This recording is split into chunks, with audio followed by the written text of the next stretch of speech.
Alright, hey everyone. Today I'm going to show you how to use Ableton Live. It's a fairly complicated program, and a lot of people seem to be moving from FL to this. The common belief it's better. I personally find it better. Some people don't. I mean, it's all a personal preference. So here we go. First, I'm going to explain the layout. There are really two things you need to know. You need to know the session viewer, which is this, and the arrangement viewer.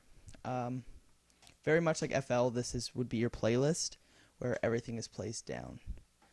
Okay, so here is where you can create things. So you can open up MIDI by double clicking.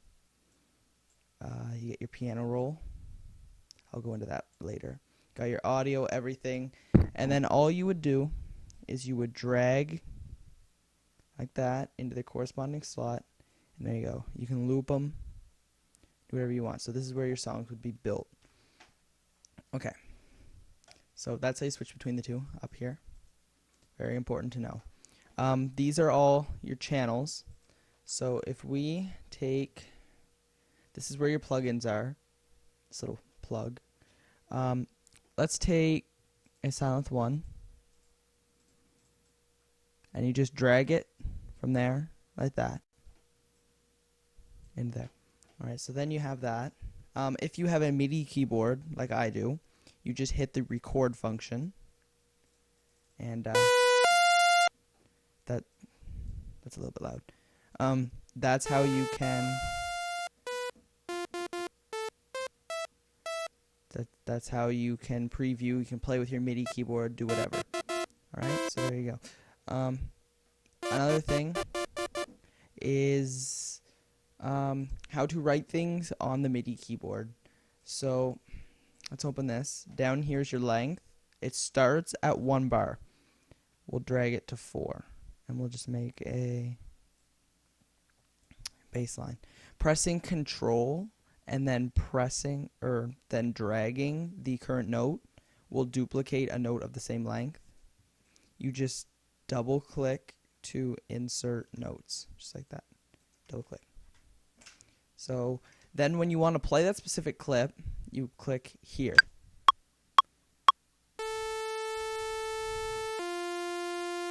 Shift and down arrow will bring it down an octave.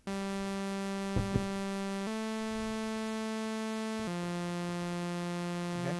So then we can take that and we'll drag it into here. And there's our 4-bar loop. If I drag it over another 4 bars, it is then looped twice. The way you can change to play between here and here is this little red bar. It's called Back to Arrangement. You just click that off, and then now you're playing in here. It's seamless. It doesn't restart. You can just click between the two. Alright, so there's that. So we'll drag this to 4. And I'm not trying to really create anything nice. This is really, really crappy. Up here is all your plugins that come with Ableton. Your instrument racks, your audio racks, your drum racks. All the audio effects are up here. So things that are put onto the mixer or FX.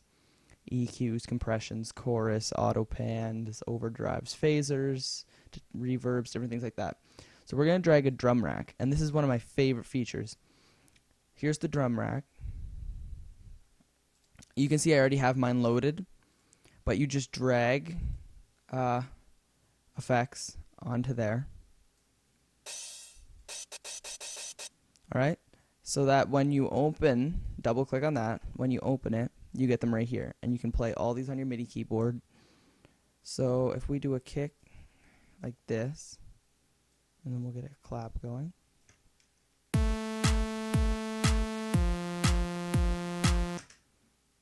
Alright, so then we just drag that into here, and we're going to start it on the second loop. We can rename this bassy thing, and this can be drums. So now when this is off, it plays in here.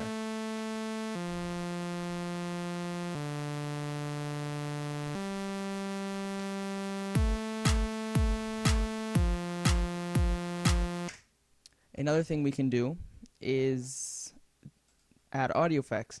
So let's say we want a side chain. Now with Silent, we click on this and it opens up down here. You see the difference between the two in the audio. So then we're going to find our compressor. We're going to drag it down here. This is where all your effects go. So then we can also, let's say, take a reverb and plug that in with the decay time up. Compressor to sidechain, you simply click here, hit sidechain. Choose your drum rack because that's what you want to sidechain this.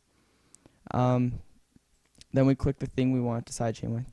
We want it to go our bass effects, and we want it to be before any effects are put on that kick, so it's pre-FX. So then we take the threshold down, and that's the reverb making that different effect.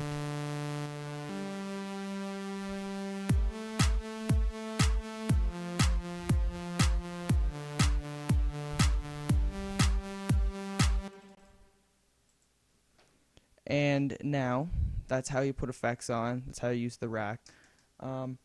Different things like that. There's lots of things you can do. Put stuff on the master. And there's a lot more complicated things you can do that aren't necessary. Just a bunch of different things. So put a limiter on the master so it doesn't peak. Just different things like that. And that's pretty well the bare bones basics of Ableton. If you can do that, then you can use Ableton enough to create something basic. As you fool around, you kind of start to learn more. Like, I didn't realize it until a few weeks in, but these over here are actually accessing places in your computer. So, like, there's my desktop. And, I mean, we can go all the way back to your drives. Things like that. So they're all selecting in your computer. You can go around your computer within that. All your plugins are here. Just open them up. And all the things that come with Ableton are in here. So it's pretty basic, and I find Ableton to be a far superior program. So thanks for watching.